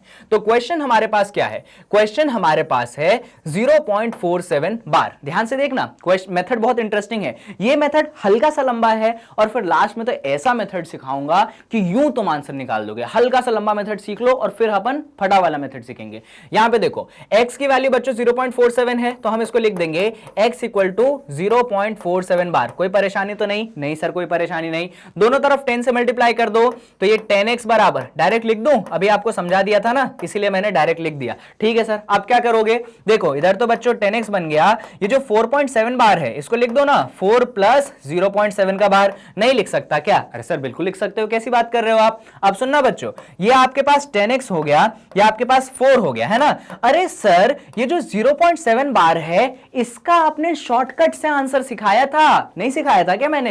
देखो ना ऊपर वाला क्वेश्चन था ना 0.6 बार, मैंने क्या बोला था कि भैया कितने डिजिट रिपीट हो रहे हैं, तो आपने बोला था सर 1 डिजिट रिपीट हो रहा है। तो मैंने बोला था कि नीचे क्या लगा दो, 9 लगा दो, और ऊपर क्या लगा दो, तो जो डिजिट रिपीट हो रहा है उसी को लिख दो। तो रिपीट हो रहा था 6, तो मैंने लिख दिया था 6, कैंसिल करके ये बन गया था 2/3। याद आ रहा है, याद आ रहा है कि नहीं आ रहा है? वही काम अपन यहां पे करते हैं ना। 0.7 बार है बच्चों, कितने डिजिट रिपीट हो रहे हैं? आप बोलोगे सर 1 डिजिट रिपीट हो रहा है, तो नीचे क्या लगा देंगे, नीचे 9 लगा देंगे। अच्छा कौन सा डिजिट रिपीट हो रहा है? तो आप बोलोगे सर 7 हो रहा है, तो मैं यहां पे क्या लिख दूंगा, यहां पे मैं 7 लिख दूंगा। बात खत्म, खेल खत्म। सर इसके आगे कैसे सॉल्व करोगे ये बताओ ना। तो देखो यहां पे LHS में आपके पास 10x है, RHS में 4 + 7/9 है। यहां पे बच्चों LCM ले लेते हैं, है ना। ये जो 4 है इसको 4/1 लिख दिया, यहां पे आपके पास 10x है, इसको सॉल्व करोगे 1 9 जा आपको 9 मिल जाएगा, 9 4 जा 36, और 1 7 जा आपके पास 7 मिल जाएगा। इसको सॉल्व करोगे 36 + 7 आपको 43 मिल जाएगा, ये 43/9 हो गया। अब ये जो 10 है LHS से किधर भेज दें, RHS में भेज दें? हाँ जी सर भेज दो। तो x की वैल्यू कितनी हो चुकी है, ये हो चुकी है 43/90। कितनी हो चुकी है, 43/90। बात खत्म, खेल खत्म। इससे ज्यादा कुछ भी करने की जरूरत आपको नहीं है। और देख सकते हो सेम क्वेश्चन उस मेथड ने भी हमको 43/90 दिया है, और इस मेथड ने भी मुझे 43/90 दिया है। मैं मेरे वादे से नहीं मुकरूंगा, एक और मेथड सिखाऊंगा जिससे आपका आंसर और फटाफट निकलेगा। चलिए तो उस आखिरी मेथड की बात कर लेते हैं जो कि आपको एकदम मतलब मजा ही दे देगा कि वाह यार इतना सिंपल भी क्वेश्चन हो सकता है क्या। चलो सीख लेते हैं। क्वेश्चन देखो बच्चों क्या क्या है? क्वेश्चन है आपके पास 0.47 बार, क्वेश्चन है आपके पास 0.47 बार। हाँ सर ये है क्वेश्चन, तो क्या? अच्छा मुझे एक बात बताओ, कितने डिजिट रिपीट हो रहे हैं और कितने डिजिट रिपीट नहीं हो रहे हैं? क्या पूछा सर आपने? कितने डिजिट रिपीट हो रहे हैं और कितने डिजिट रिपीट नहीं हो रहे हैं? तो आप बोलोगे सर एक डिजिट रिपीट हो रहा है और एक डिजिट रिपीट नहीं हो रहा है। ऑब्वियस सी बात है, यही बोलोगे ना, कुछ और तो बोलोगे नहीं। तो डिजिट रिपीट होने के लिए मैं डिनोमिनेटर में क्या लिखा करता था? सर आप 9 लिखा करते थे। और डिजिट नहीं रिपीट हो रहा तो मैं क्या किया करता था? 10 का मल्टीप्लाई किया करता था कि नहीं? सच बोलो, ईमानदारी से बोलो। सर करते थे, तो नीचे कर दो ना 10 का मल्टीप्लाई, वापस से सुन लो, हो सकता है आपको नहीं समझ में आया हो। बच्चों यहां पे एक डिजिट रिपीट हो रहा है, तो डिजिट रिपीट होने के लिए मैं 9 का इस्तेमाल करता था, तो मैंने नीचे 9 का इस्तेमाल कर लिया। ये जो 4 है ये रिपीट नहीं हो रहा है, तो नहीं रिपीट होने के लिए क्या करते थे? 10। तो ये यहां पे मैंने डिनोमिनेटर में भी 10 का मल्टीप्लाई कर दिया, तो डिनोमिनेटर में तो 9 × 10 90 बन गया। अब न्यूमरेटर की बात, अब न्यूमरेटर की बात ध्यान से सुनिएगा। अगर यहां पे ओवरऑल नंबर देखोगे आप, तो नंबर आपके पास क्या है? नंबर है आपके पास 47। नंबर आपके पास क्या है? 47, जिसमें 4 रिपीट नहीं हो रहा है और 7 रिपीट हो रहा है। तो पहले ऐसा करते हैं, पूरे नंबर को अपन लिख देते हैं। तो हमने यहां पे 47 को लिख दिया, लेकिन इस 47 में कोई ऐसा है जो रिपीट नहीं हो रहा है। कौन है सर वो? अरे सर वो 4 है ना, 4 रिपीट नहीं हो रहा है। तो ऐसा करो 47 में से 4 सब्सट्रैक्ट कर दो। 4 क्यों सब्सट्रैक्ट किया मैंने? तो 4 रिपीट नहीं हो रहा था, इसलिए सब्सट्रैक्ट किया मैंने। चलिए इसको सॉल्व कर लेते हैं। तो 47 - 4 आपको आंसर दे देगा 43, 9 10 आंसर दे देगा आपको 90, यानी कि आंसर बन चुका है आपके पास कितना? 43/90। और क्या ये वही आंसर नहीं है जो पहले और दूसरे मेथड से आया? जी सर ये वही आंसर है। तो तीसरे मेथड ने भी मुझे वही आंसर दिया। आई होप कि आपको कॉन्सेप्ट क्लियर है, कहीं पे कोई भी डाउट नहीं है। तो तीनों ही मेथड आपको आने चाहिए, क्योंकि एग्जाम सब्जेक्टिव आया तो भैया पहले मेथड के अलावा कोई तरीका नहीं है। एग्जाम ऑब्जेक्टिव आया तो दूसरा और तीसरा मेथड तो एकदम फाड़ मेथड है, तुम्हारा फटाफट आंसर निकाल के दे देंगे। चलो तो इसी बात पे ऐसा करते हैं, तीसरे क्वेश्चन को अपन शुभारंभ कर देते हैं। तो तीसरा क्वेश्चन है आपके पास 0.001 का बार। तो भाई 0.001 बार का आप कैसे कन्वर्जन करेंगे? तो सीखिए, हमारे पास शॉर्ट ट्रिक भी है जो कि हमने देखा था, और मेथड वाइज भी है। तो ऐसा कर लेते हैं, पहले मेथड वाइज देख लेते हैं और फिर जो है हम शॉर्ट ट्रिक से देख लेंगे। चलिए तो क्वेश्चन क्या है? क्वेश्चन है आपके पास 0.001 बार। तो आप जानते हैं x की वैल्यू आप किसके बराबर रख देंगे? 0.001 बार के बराबर रख देंगे। और जैसा कि मैंने बोला था कि पहले आइडेंटिफाई करिए कि कितनी डिजिट्स रिपीट हो रही हैं। तो सारा आप बोलेंगे कि सर 3 डिजिट रिपीट हो रही हैं। कौन कौन से डिजिट? 0 रिपीट है, 0 रिपीट है और 1 रिपीट है। ये पूरा ब्लॉक बार बार रिपीट हो रहा है, ठीक है। तो अगर 3 डिजिट रिपीट हो रहा है तो आप किससे मल्टीप्लाई करोगे? आप 1000 से मल्टीप्लाई करोगे दोनों तरफ। तो ऐसा कर लेते हैं, इसको मल्टीप्लाई करेंगे 1000 से, पर पहले हम इसको लिख देंगे x = 0.001, फिर से 001 और फिर से 001, और ऐसे ये कंटिन्यू हो रहा है। तो LHS में भी 1000, RHS में भी 1000, तो हमने LHS में 1000 का मल्टीप्लाई कर दिया, RHS में भी 1000 का मल्टीप्लाई कर दिया। तो चलो कर देते हैं। तो 1000 मल्टीप्लाइडेड बाय 0.001 इंटू थोड़ी 001 और ऐसा चलता चला जा रहा है। जब आप LHS में 1000 से मल्टीप्लाई करोगे ये तो 1000x रहेगा, पर RHS में जब 1000 से मल्टीप्लाई करोगे तो ये जो 3 डिजिट हैं ये आपके RHS से कूद के किधर आ जाएंगे? RHS से नहीं, डेसिमल के राइट हैंड साइड से लेफ्ट हैंड साइड में आ जाएंगे। तो हम इसको लिख सकते हैं क्या? हम इसको लिख देंगे, ये देखो 001 इस तरफ आया तो ये हो जाएगा कुछ 0001 पॉइंट, और ये सारी चीजें बार बार रिपीट हो रही हैं, तो मैं उसको लिख दे देता हूं 001 का बार, क्योंकि रिपीट हो रहा है ना, इसलिए मैंने बार लगा दिया। इंपॉर्टेंट चीज, यहां पे जो 1 के सामने 3 जीरोस हैं इनका तो कोई वैल्यू है नहीं, तो ऐसा करो ना, इन 3 जीरो को हटा दो और ये ब्रैकेट को भी हटा दो, खत्म करो। अब क्या करोगे सर आप? तो देखो यहां पे ध्यान से, ये आपके पास LHS में 1000x हो गया, ये जो 1.001 बार है इसको लिख दो 1 + 0.001 बार। ये मैं आपको ऑलरेडी सिखा चुका हूं।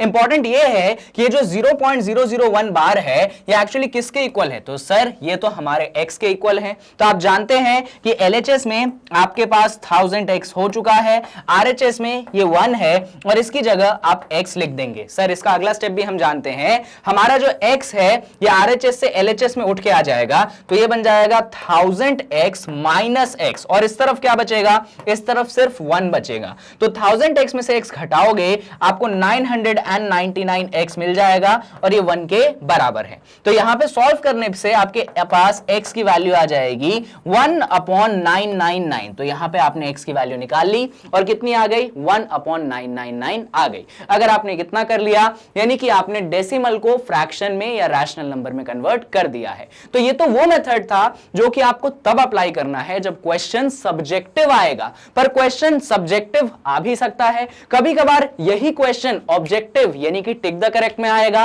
तो इसके लिए हमारे पास शॉर्टकट है, हम उसको भी देख लेते हैं। चलिए शॉर्टकट की बात करते हैं हम। तो नंबर हमारे पास क्या है, 0.001 का बार। मैंने क्या तरीका सिखाया था कि इसमें आइडेंटिफाई करो कि कितने डिजिट्स रिपीट हो रहे हैं। तो आप बोलोगे सर यहां पे 3 डिजिट रिपीट हो रहे हैं, 0 रिपीट हो रहा है, 0 रिपीट हो रहा है और 1 रिपीट हो रहा है। तो 3 डिजिट रिपीट हो रहे हैं तो फ्रैक्शन में डिनोमिनेटर में आप 3 बार 9 को लिख देंगे। यही तरीका था ना कि 1 डिजिट रिपीट हो रहा है तो डिनोमिनेटर में 9, 2 डिजिट रिपीट हो रहा है तो डिनोमिनेटर में 9 और अगर 3 डिजिट रिपीट हो रहा है तो डिनोमिनेटर में 999। अच्छा न्यूमरेटर में क्या, तो न्यूमरेटर में जो डिजिट्स हैं वो लिख दो, यानी कि आप लिख दोगे 001, डेसिमल को हटा दो। अब आप जानते हो कि 001 एक्चुअली कौन है, वो तो 1 है ना, तो आंसर आ जाएगा 1/999। तो जो आपका डेसिमल था अगेन वो फ्रैक्शन में आ चुका है। शॉर्टकट मेथड से भी वही आंसर आया जो आपका आंसर लंबे से मेथड से आया है। तो आई होप ये चीज क्लियर है, कहीं पे कोई भी कंफ्यूजन नहीं है। Okay done. तो क्वेश्चन नंबर 3 हो गया खत्म और बारी आ जाती है क्वेश्चन नंबर 4 की। तो पहले क्वेश्चन नंबर 4 को पढ़ते हैं और फिर हम इसका सॉल्यूशन देखेंगे। तो क्वेश्चन नंबर 4 कहता है एक्सप्रेस 0.9999, ये चीज कंटिन्यू हो रही है, खत्म नहीं हो रही है। So this is non terminating recurring in the form of p/q। तो बेसिकली हमको 0.999 को एक्सप्रेस करना है p/q के फॉर्म में। आगे बढ़ते हैं। Are you surprised by your answer with your teacher and classmate discuss why the answer makes sense. तो बेसिकली इतनी बातें आपको नहीं करनी है, आपको तो बेसिकली 0.999 का फ्रैक्शन या रैशनल फॉर्म निकालना है। और क्या उस आंसर में कुछ ऐसी बात है जिसको देख के आप सरप्राइज होते हैं, तो चलिए हम उसको चेक कर लेते हैं। तो हमारे पास नंबर क्या है, तो आप बोलेंगे सर नंबर है 0.999 और ये चीज ऐसे कंटिन्यू हो रही है। अब देखो क्वेश्चन अगर सब्जेक्टिव में आएगा फिर तो हमारे पास कोई ऑप्शन नहीं है, सब्जेक्टिव वाला मेथड करना पड़ेगा। तो हम दोनों मेथड से इसको भी करेंगे जिससे आपकी प्रैक्टिस हो जाए। तो हम लिख देंगे कि x की जो वैल्यू है वो है हमारे पास 0.999, ऐसे ये कंटिन्यू होता जा रहा है।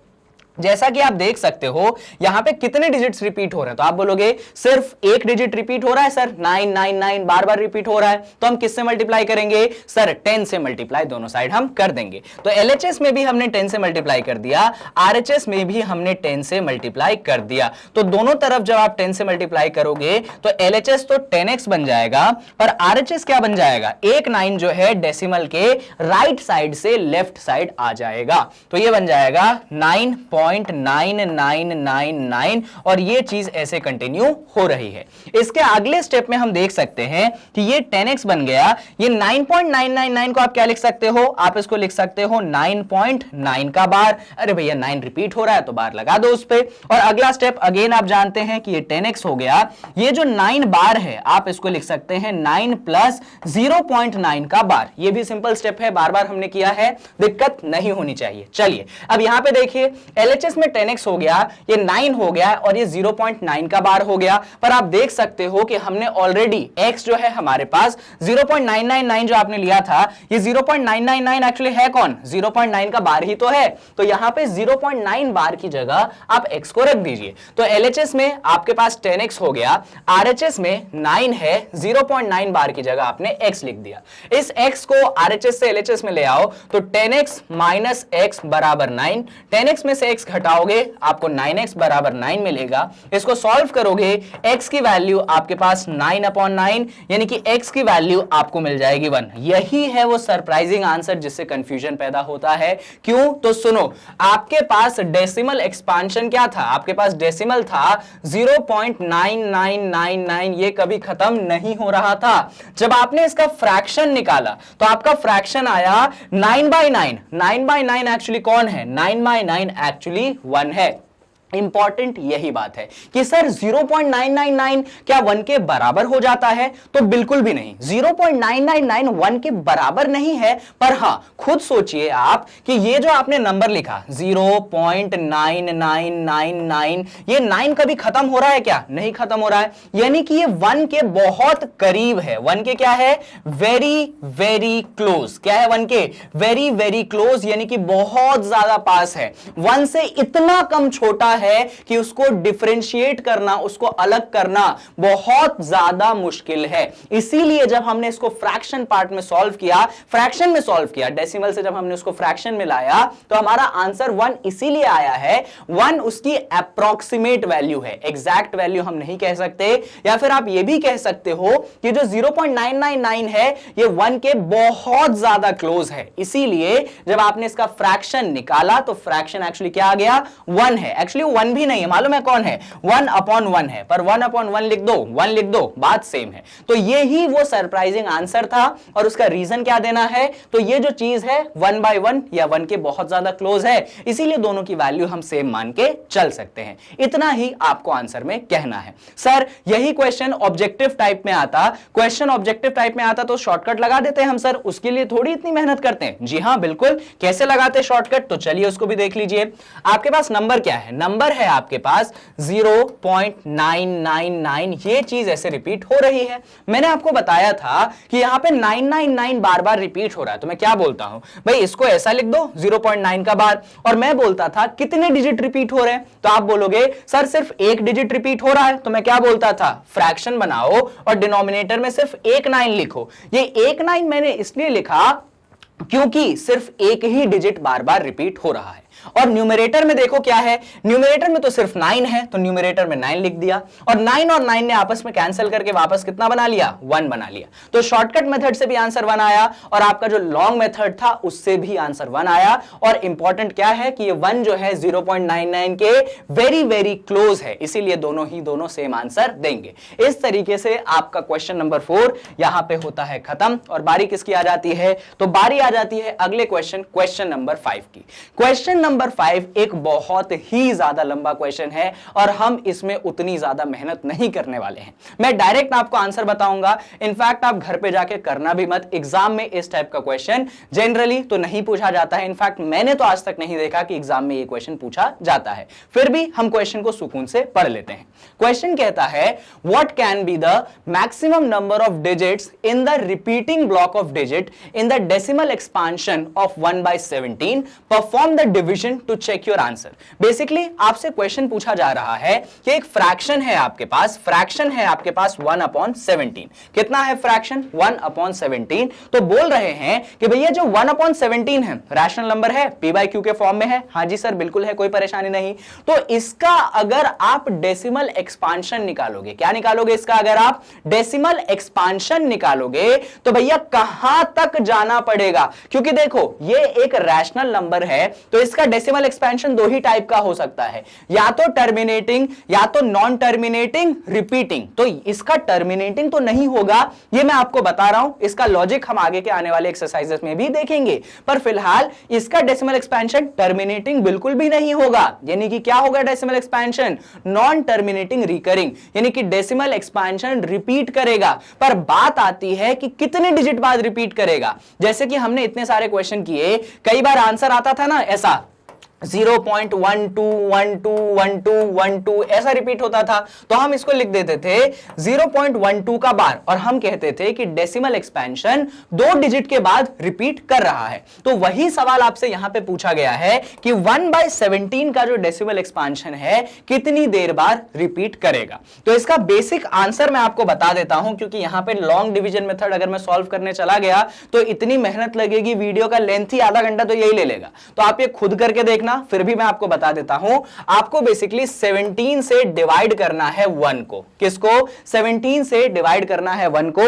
आप इसको डिवाइड करते जाओ करते जाओ करते जाओ। बेसिक सा डिवीजन में बता देता हूं, जैसे 17 जीरो जा 0 होगा, कोई फायदा नहीं, 1 माइनस 0 1 गया, यहां पे पॉइंट लगाया, एक 0 तो ऑलरेडी आ गया, फिर भी डिवाइड हो सकता है क्या? नहीं हो सकता, यानी कि हम एक और 0 यहां पे लगा देंगे और 17 और यहां पे भी लगाना पड़ेगा, नहीं हो रहा तो 17 5 से शुरुआत करेंगे, वो बन जाएगा आपके पास 85, सब्सट्रैक्ट करोगे यहां पे 5 बचेगा, फिर एक 0 लगाओगे, फिर 17 2 आप बोलोगे 34, सब्सट्रैक्ट करोगे 16 बचेगा, यहां पे 0 बचेगा। इस तरीके से जब आप रिपीट करोगे ना, तो मैं आपको आंसर बता देता हूं, आपका जो सेम डिजिट चालू होगा वो 16 प्लेसेस के बाद चालू होगा, यानी कि यहां पे 0 5 2 बहुत सारे डिजिट्स आएंगे और टोटल कितनी डिजिट आएंगी? 16 प्लेसेस आएंगे और फिर कहानी वापस से रिपीट होगी। मालूम है कहां से? यहां पे देखो कहानी कहां से चालू हुई? 0 से चालू हुई, तो जब 16 प्लेसेस खत्म हो जाएंगे तुम्हारे, तो फिर चालू होगा 0 5 2 और ऐसा ऐसा ऐसा,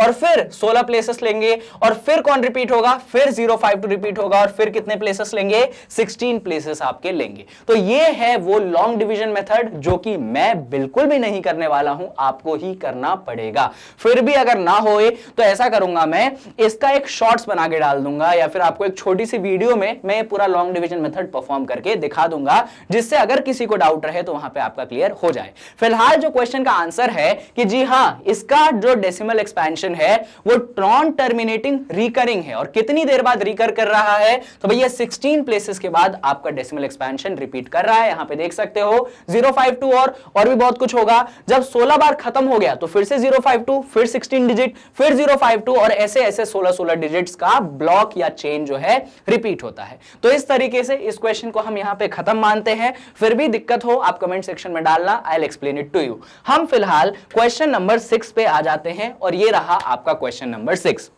क्वेश्चन नंबर 6 कहता है, look at several examples of rational number in the form p by q where p and q are integers with no common factor other than 1 and having terminating decimal representation expansions. Can you guess what property q must satisfy?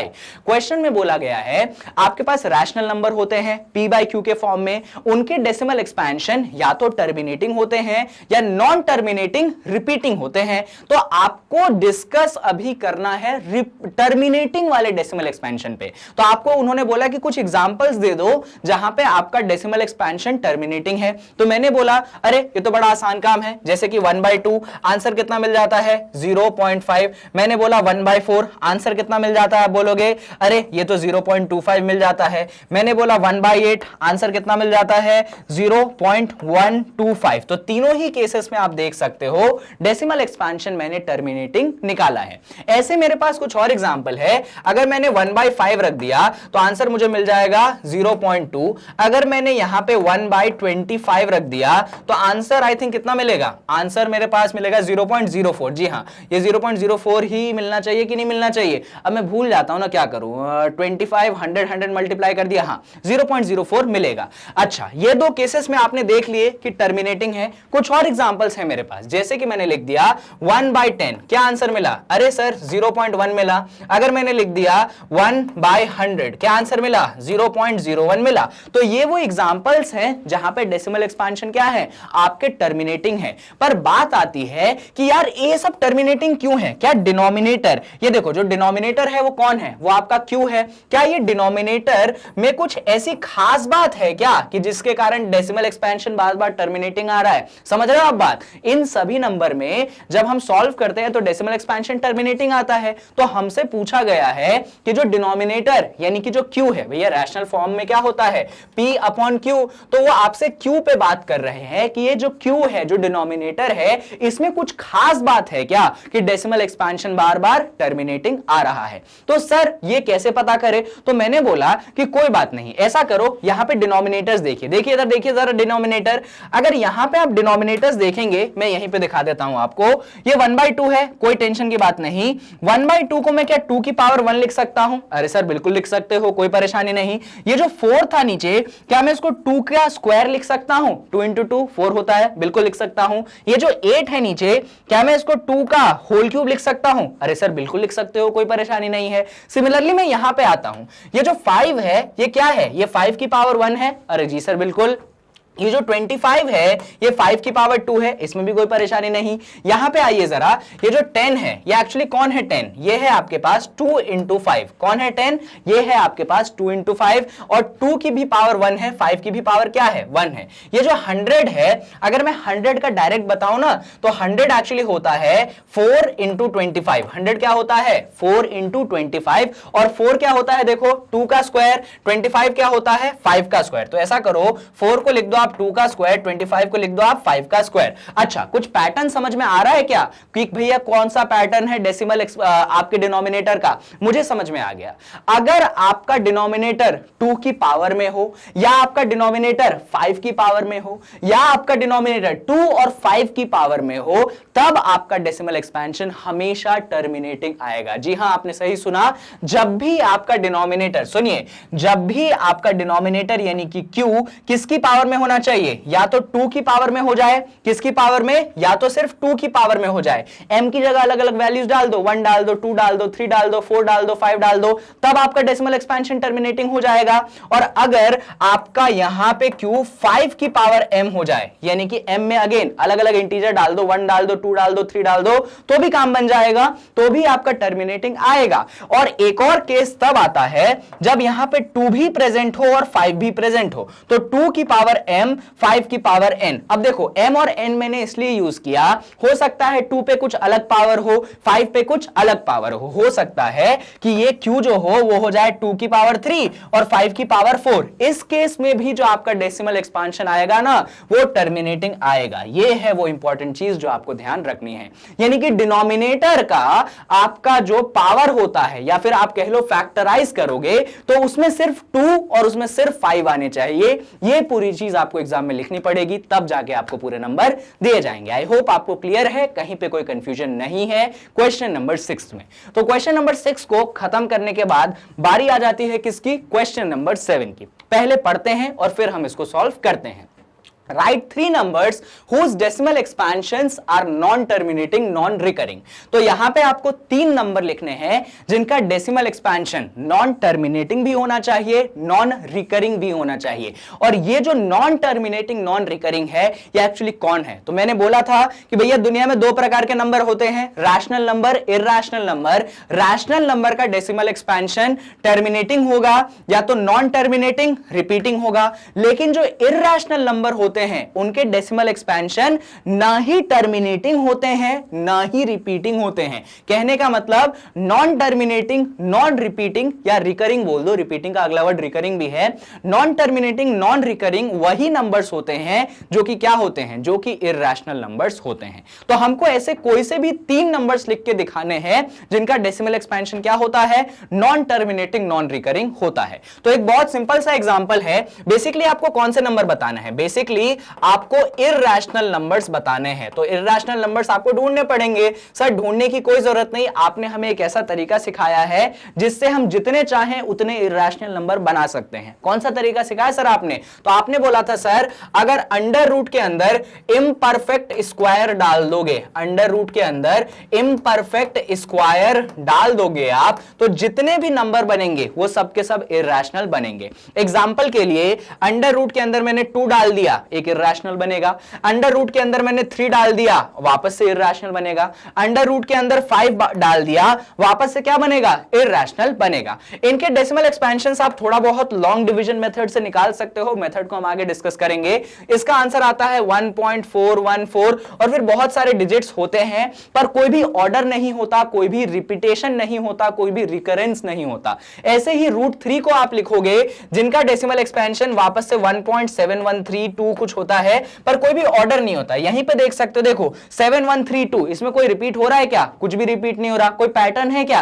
किसी पे बार लगा सकते हैं क्या? नहीं लगा सकते। ऐसे ही √5 का निकालोगे, वहां पे भी जो आपका डेसिमल एक्सपेंशन होगा रिपीटिंग या रिकरिंग नहीं होगा। और भी कुछ एग्जांपल्स हैं हमारे पास।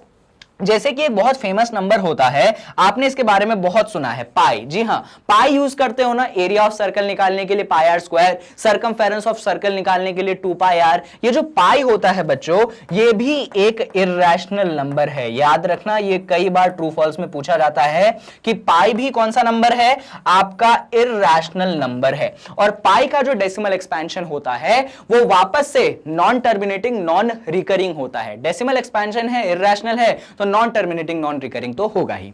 और भी कुछ एग्जांपल्स लिख सकते हो, जैसे कि मान लो मैंने लिख दिया 1.238965324 कुछ भी लिख दो। क्या कोई पैटर्न दिख रहा है? क्या कोई भी पैटर्न नहीं दिख रहा। यानी कि ये जो डेसिमल एक्सपेंशन है कौन हो गया? ये हो गया नॉन टर्मिनेटिंग नॉन रिकरिंग। कौन हो गया? Non terminating non recurring, NTNR। बात खत्म। अच्छा, नॉन टर्मिनेटिंग रिपीटिंग के लिए मैंने क्या बोला था? Abbreviation NTR। और टर्मिनेटिंग के लिए तो T है, उसमें परेशान होना ही नहीं है। तो इस तरीके से आप इस क्वेश्चन को भी हल निकाल सकते हैं। चलिए, तो क्वेश्चन नंबर 7 होता है खत्म।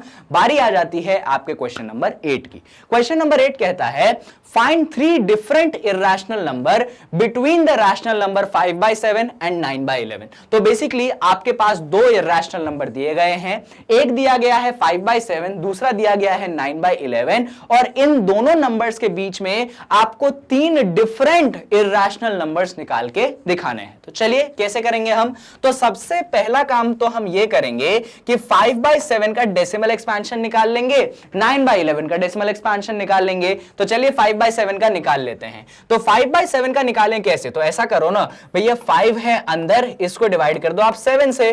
तो यहां पे मत करो, यहां पे करोगे ना तो ये मेसी हो जाएगा, इसको हम इधर पीछे कर लेते हैं। तो किसका निकालना है पहले? 5/7 का।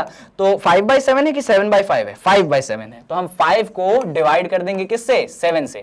तो पहले तो डिवाइड नहीं होगा, 7 0 0, बात खत्म, खेल खत्म। यहां पे पॉइंट लगाया, यहां पे 0 आ गया। 7 7 49, 50 में से 49 घटाओगे 1 मिलेगा, 0 आ गया। 7 1 7, 10 में से 7 घटाओगे 3 मिलेगा, 0 आ गया। 7 4 28, घटाओगे 2 मिलेगा, 0 आ गया। 7 2 आपके पास 14 होता है, घटाओगे 6 मिल गया, 0 आ गया। 7 8 यहां पे 56 मिलेगा, घटाओगे 4 मिल गया, 40। और 7 5 आपके पास होता है 35। अरे जगह नहीं बची, कोई बात नहीं, यहां पे कर लेते हैं। 7 5 होता है 35, तो 40 में से 35 घटाओगे आपको 5 मिल गया, फिर से 0 आ गया। और फिर 7 7 होता है कितना? 49, घटाओगे 1 मिल गया, 0 आ गया। 7 1 7। अरे वाह, देखो रिपीट होने लगा, देखो रिपीट होने लगा। 7 1 4 2 8 5, और फिर से कौन आ गया? 7 1, और वापस से कहीं क्या आएगा? 4 2 8 5। तो इसलिए हमको परेशान होने की जरूरत नहीं।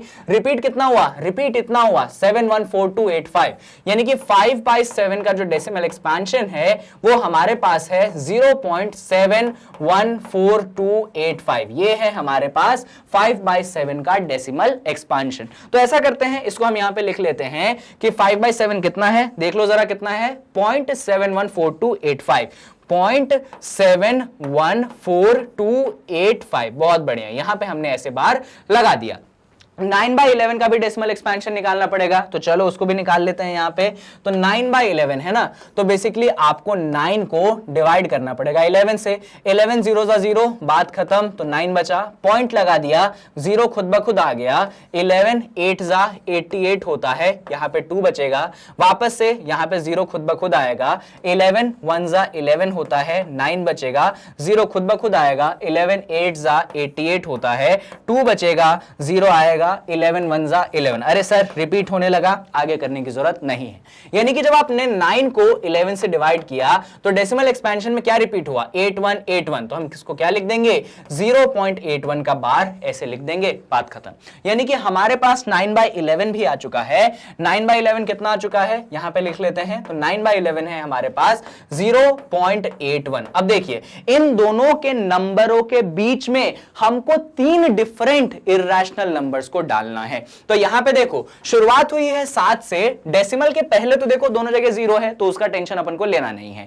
डेसिमल के बाद पहला डिजिट है 7 और इधर पहला डिजिट है 8। यानी कि जो हम आंसर लेंगे वो 7 और 8 के बीच में शुरू होना चाहिए। अब 7 और 8 के बीच में शुरू होने वाला कोई नंबर तो है नहीं, तो इसीलिए हम शुरुआत तो करेंगे 7 से। शुरुआत हम करेंगे 7 से, लेकिन अगला डिजिट देखिए 1 है, और इधर देखो अगला डिजिट 1 है। लो, वो भी मैच हो गया। अब क्या करेंगे? तो आप परेशान मत हो, उधर मैचिंग मत देखो, यहां पे 7 से शुरू हुआ है, यहां पे 8 से शुरू हुआ है, तो यहां पे आप लिख दो 0.723869554। अरे सर कुछ भी लिख रहे हो आप, तो कोई पैटर्न ही नहीं लिख रहे हो। अरे भैया मुझे इर्रेशनल नंबर चाहिए। कौन से नंबर चाहिए? Irrational number. इर्रेशनल नंबर में कोई पैटर्न होता है क्या? कोई रिपीटेशन होता है क्या? नहीं होता, वो तो नॉन टर्मिनेटिंग नॉन रिकरिंग होता है। तो बात खत्म, कुछ भी लिख दो। पर क्या प्रूफ है सर कि ये जो नंबर है इसके और इसके बीच में लिखा गया है? अरे भाई बिल्कुल प्रूफ है। कैसे? तो जैसे ही मैंने 0.72 लिख दिया, ये 5/7 से तो बड़ा हो गया। ऐसे कैसे सर? तो देखो ना, 71 है, 72 है, यानी कि ये पूरा नंबर इससे तो बड़ा हो गया। पर सर इससे छोटा है, ये आपको मालूम है क्या? अरे बिल्कुल मालूम है। यहां पे पहला डिजिट 7 है, यहां पे पहला डिजिट 8 है, यानी कि ये पूरा नंबर उस वाले डेसिमल एक्सपेंशन से छोटा रहेगा।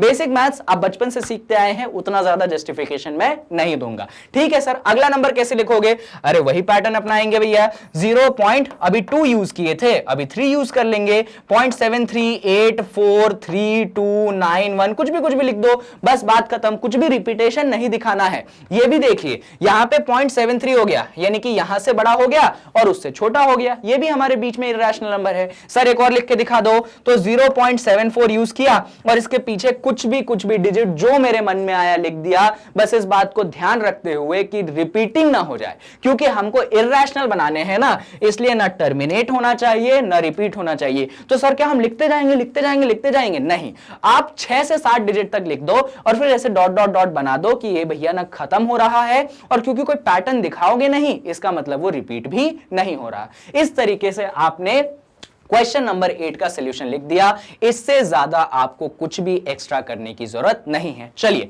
तो ये क्वेश्चन नंबर 8 भी हमारा खत्म हो गया। इस टाइप के काफी सारे क्वेश्चन आपके एग्जाम में पूछे जाएंगे और आंसर अलग अलग हो सकते हैं बच्चों। ऐसा मत सोचना कि सिर्फ यही आंसर है। कोई बच्चा यहां पे 5 से स्टार्ट करता है, 6 से स्टार्ट कर सकता है, मतलब 0.75, 0.76, 0.77, वो आंसर भी सही होंगे। तो यही आंसर नहीं है, आप अपने हिसाब से और भी बीच के इर्रेशनल नंबर्स निकाल सकते हैं। बिकॉज ये चीज मैंने आपको पढ़ाई है कि 2 रैशनल नंबर के बीच में इनफाइनाइट इर्रेशनल नंबर होते हैं, और यह भी मैंने पढ़ाया है कि 2 इर्रेशनल नंबर के बीच में इनफाइनाइट रैशनल नंबर होते हैं। चलिए, तो यहां पे क्वेश्चन नंबर 8 हो गया खत्म, और बारी किसकी आएगी सर जी? बारी आ जाएगी क्वेश्चन नंबर 9 की।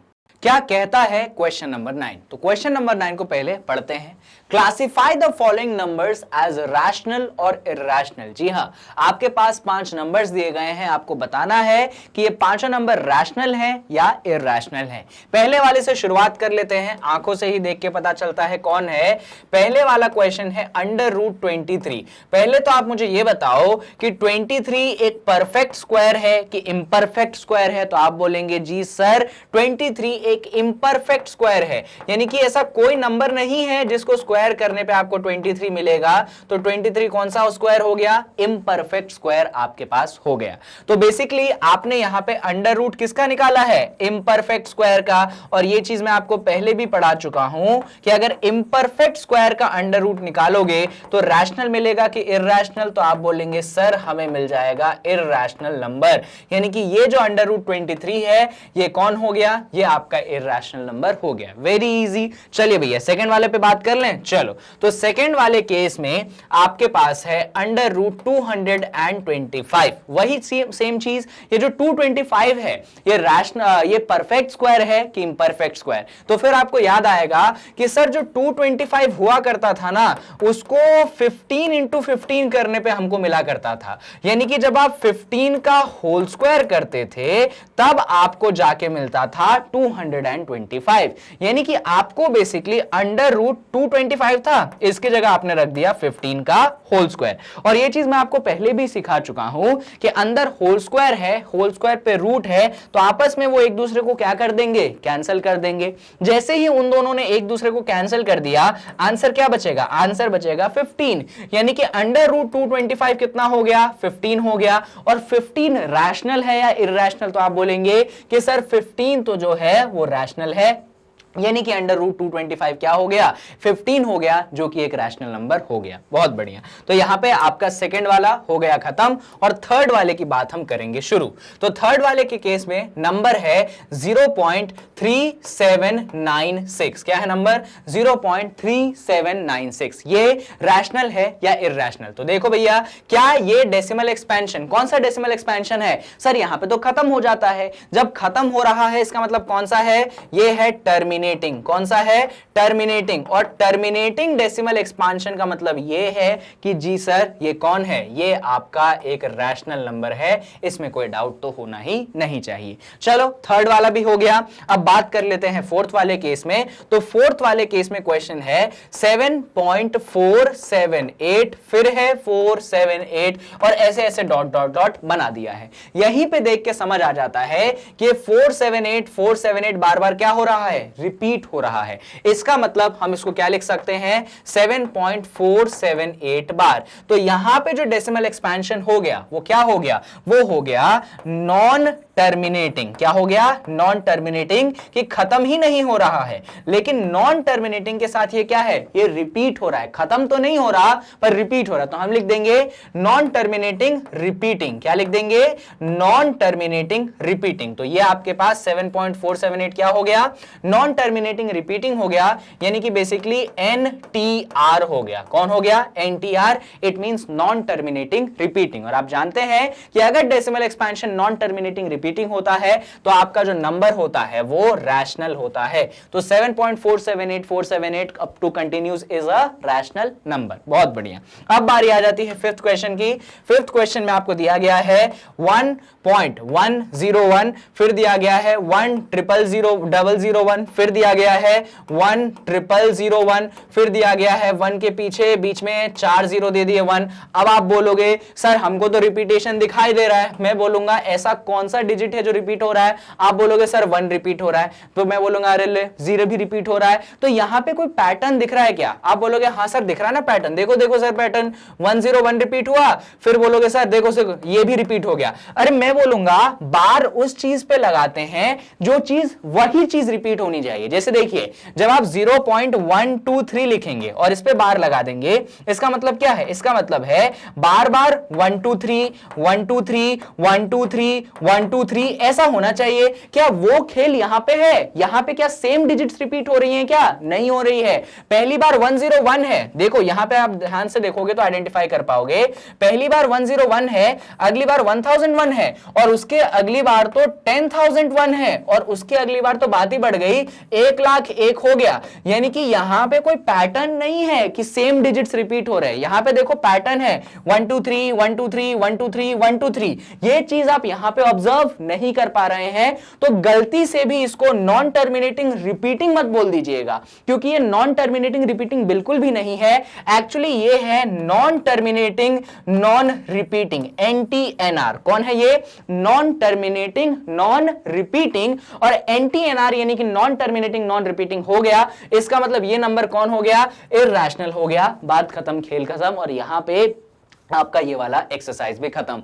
इसमें सबसे ज्यादा कंफ्यूजन होता है फिफ्थ वाले क्वेश्चन में, क्योंकि बच्चे यहां पे धोखा खा जाते हैं। वो सोचते हैं अरे सर 0 0 रिपीट हो रहा है, 1 1 रिपीट हो रहा है, तो कर दो ना, रैशनल कर दो। नहीं है, नॉन टर्मिनेटिंग रिपीटिंग नहीं है। इसको मैंने ऐसे अलग अलग करके दिखाया, आप समझ सकते हैं। इस वाले केस से कंपेयर कर लो कि रिपीटिंग तब कहलाता है जब सेम डिजिट्स या फिर same block of digit repeat हो रहे हैं। यहां पे same block of digit repeat नहीं हो रहा है। पहली बार 101 है, फिर 1001 है, फिर 10001 है, फिर 1 4 बार 01 है। ये अलग चीज हो गई, ये हमारे रिपीटिंग के केस में नहीं आएगा। यानी कि ये जो लास्ट वाला पार्ट हो गया ये आपका इरैशनल हो गया। और इसी के साथ जैसा कि आप जानते हैं एक्सरसाइज हो चुका है आपका खत्म। तो यहां पे लास्ट में मैं इंट्रोड्यूस करवा देता हूं आपको मैग्नेट ब्रेन्स के वेबसाइट से। तो मैग्नेट ब्रेन्स की वेबसाइट वो जगह है जहां पे एजुकेशन 100% फ्री तो है ही, मैग्नेट ब्रेन्स का विजन है वो। यहां पे पहुंचना कैसे है मैं बता देता हूं, और पहुंचना क्यों है ये भी सुन लो। पहुंचना इसलिए है क्योंकि YouTube पे वीडियोस फाइंड करने में मुश्किल होती है, जब आप वेबसाइट पे जाते हैं तो वीडियोस फाइंड करना थोड़ा सा इजी आउट हो जाता है,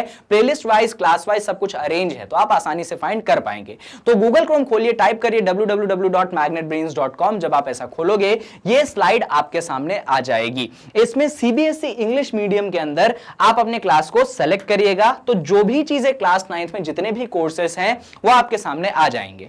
इसमें यहां पे वॉच नाउ का ऑप्शन है, इस वॉच नाउ के ऑप्शन को आप दबा दीजिएगा और एनसीईआरटी में जितनी भी चीजें कवर हो रही हैं उसकी लिस्ट आपको यहां पे मिल जाएगी। नाम एनसीईआरटी लिखा है, इसका मतलब ये नहीं है कि सिर्फ एनसीईआरटी ही करवाता हूं। हां, एक्सरसाइजेस जरूर मैं एनसीईआरटी करवाता हूं, पर जब मैं कॉन्सेप्ट देता हूं उस एक्सरसाइज से रिलेटेड, तब सिर्फ बात एनसीईआरटी की नहीं होती है, तब मैं वो सारे एग्जांपल, सारा कॉन्सेप्ट आपको दे देता हूं जो उस चैप्टर में, उस पर्टिकुलर टॉपिक के अंदर आता है। तो भरपूर मात्रा में आपको बहुत टॉप क्वालिटी का कंटेंट यहां पे मेरी तरफ से प्रोवाइड किया जा रहा है। तो यहां पे जो भी वीडियो आपको लगे उस वीडियो पे आप क्लिक करना और वो वीडियो आपके सामने ओपन अप हो जाएगी, तो सुकून से पढ़ लेना, आपकी सारी चीजें क्लियर हो जाएगी। And last but not the least, जैसा कि आप जानते हैं मैग्नेट ब्रेन्स वो प्लेटफॉर्म है जहां पे एजुकेशन है 100% फ्री, यानी कि यहां पे पढ़ने के लिए पैसे नहीं देने पड़ते हैं, और इसीलिए आप हमें सपोर्ट करिए, क्योंकि ये फ्री एजुकेशन हर जगह हर बच्चे के पास पहुंचनी चाहिए,